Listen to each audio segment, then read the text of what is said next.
अस्सलाम वालेकुम students, I hope you all will be doing great. और इस वीडियो की तरह हम लोग वेरिएबल्स को देखेंगे कि वेरिएबल्स हम सी में या सी प्लस प्लस में कैसे लिखते हैं।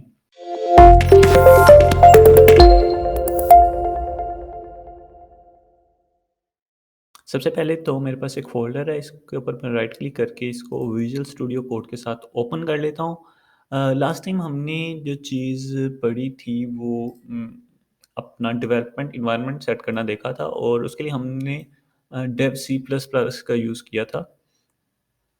मैं विजुअल स्टूडियो कोड यूज़ कर रहा हूँ। ये भी एक डेवलपमेंट एनवायरनमेंट है या इसको आप कोड एडिटर बोल सकते हो। यहाँ पे अगर मैं न्यू फाइल पे आता हूँ, तो यहाँ पे मैं अपनी फाइल का नया एक नेम रख सकता हूँ। फॉर एग्ज़ाम्पल मैं इसका नाम रखता हूँ जी main.cpp। या देखिए अगर आपने सी का प्रोग्राम लिखना है तो आप लिखेंगे main.c, और अगर सी प्लस प्लस का कोई प्रोग्राम आप लिखना चाह रहे हैं तो main.cpp यहाँ पे लिख के आपने एंटर करना है। जैसे ही आप एंटर करेंगे तो आपके पास एक फ़ाइल क्रिएट होकर आ जाएगी। तो सबसे पहले हम लोग जो हैं वो एक लाइब्रेरी इंक्लूड कर रहे होते हैं। जल्दी से हम लोग एक लाइब्रेरी इंक्लूड कर लेते हैं।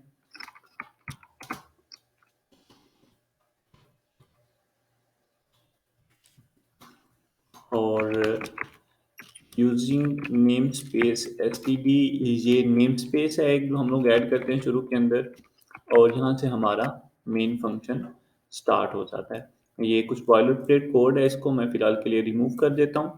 और हम लोग वेरिएबल्स को देखते हैं कि वेरिएबल्स अगर आपने सी के अंदर लिखने हैं तो वो आप कैसे लिखेंगे।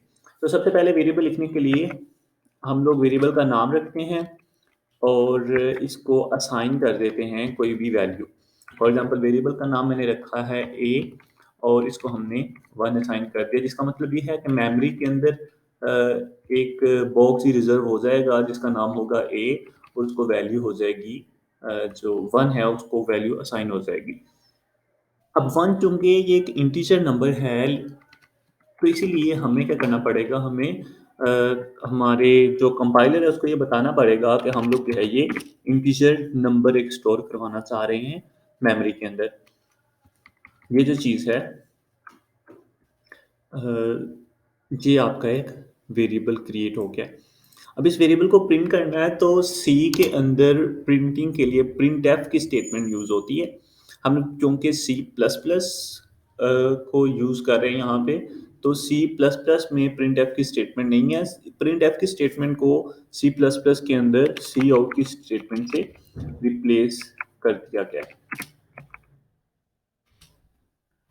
और ये हमने अगर स्क्रीन के ऊपर कोई चीज़ प्रिंट करानी हो तो इस तरह से हम वो प्रिंट करा सकते हैं। इसमें हमने किया ये है कि सी आउट को एक वेरिएबल दिया है जो हमने पहले यहाँ पे डिक्लेयर भी करा लिया था और इनिशियलाइज़ भी करवा लिया था।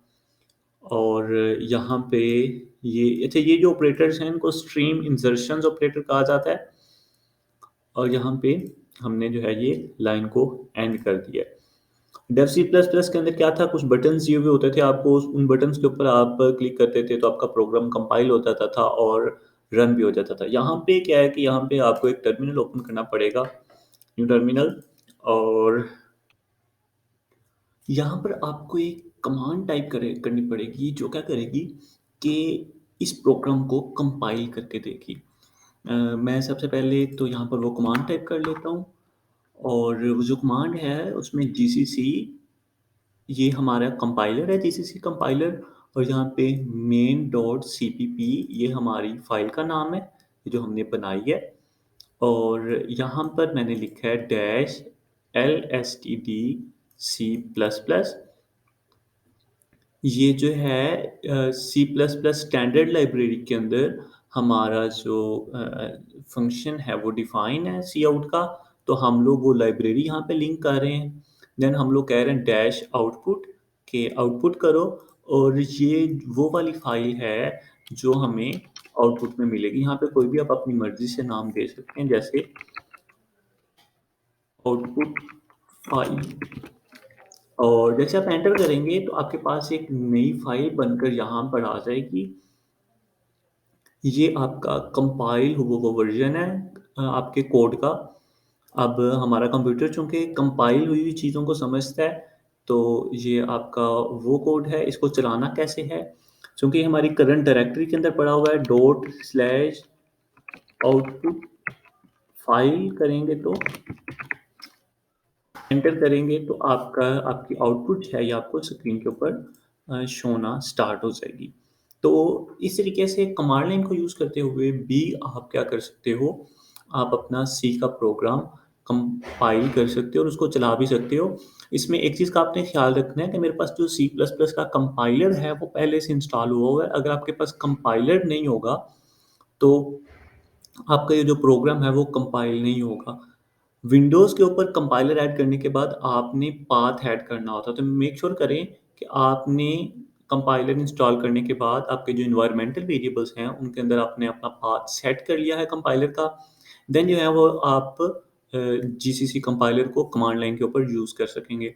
मैंने चूँकि इंस्टॉल किया हुआ है, तो अच्छा ये कैसे पता चलेगा कि आपका कंपाइलर जो है वो इंस्टॉल हुआ है कि नहीं हुआ या उसका पाथ सेट हुआ हुआ है कि नहीं हुआ हुआ?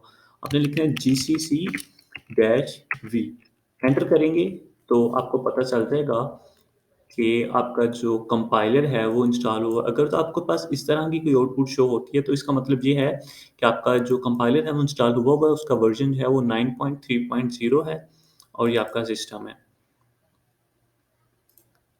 तो इस तरह से आप पता कर सकते हैं कि आपका कंपाइलर इंस्टॉल हुआ होगा या नहीं हुआ। अब जहाँ ये जो कोड एडिटर मैं यूज़ कर रहा हूँ, आप कोई भी कोड एडिटर यूज़ कर सकते हैं।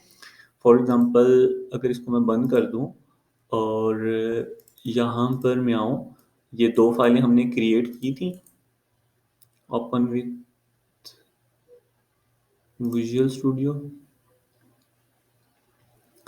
और इसके अलावा आप किसी और प्रोग्राम के साथ आप इसको ओपन करना चाहते हैं, जैसे टेक्स्ट एडिटर होता है, नोटपैड होता है, उसके साथ भी ओपन हो जाएगा। इस आउटपुट फाइल को आप रिमूव कर दें, यहाँ पर रहते हुए ओपन इन टर्मिनल करेंगे, तो हमारा जो प्रोजेक्ट है वो टर्मिनल के अंदर ओपन हो जाएगा और यहाँ पे अगर आप लिखेंगे जीसीसी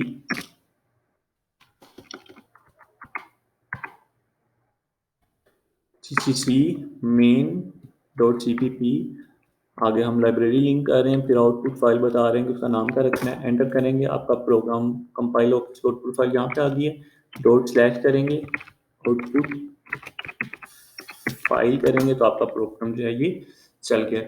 अगर इस वीडियो की आपको समझ नहीं आई तो बिल्कुल भी आपने परेशान नहीं होना। नेक्स्ट वीडियो से हम लोग एक आईडीई पर काम करेंगे। ये कमांड लाइन यूज़ करने का मकसद ये था कि आपको पता चल जाए कि हमारा जो सी का प्रोग्राम है वो कमांड लाइन को यूज़ करते हुए भी हम लोग उसको चला सकते हैं। साथ में वेरिएबल्स की आपको थोड़ी बहुत समझ आ जाएगी। Thank you very much. अल्लाह हाफ़िज़।